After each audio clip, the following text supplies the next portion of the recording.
पंतप्रधान झाले तर देश कर्जात बुडेल असं विधान प्रकाश आंबेडकरांनी केलंय. आपण महायुतीत आहात, वारंवार नरेंद्र मोदींना पंतप्रधान करण्याची भाषा महायुतीतून केली जाते. कसं बघता या विधानात? खरं आहे की गेल्या 10 वर्षामध्ये या देशाची नेतृत्व प्रगती नरेंद्र मोदींच्या नेतृत्वाखाली झालेली आहे.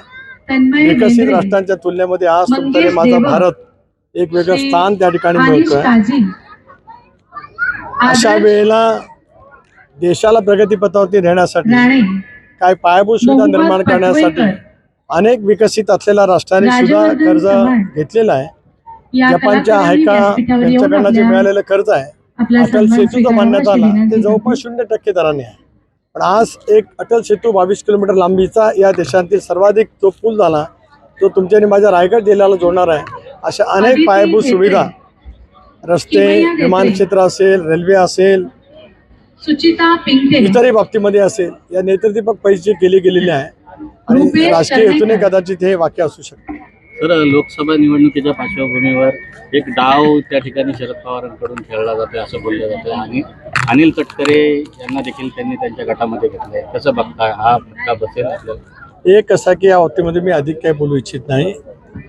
एकतर कौटुंबिक आहेच, त्याहीपेक्षा गेली अनेक वर्ष हे सगळं मी अनुभवलेलं आहे.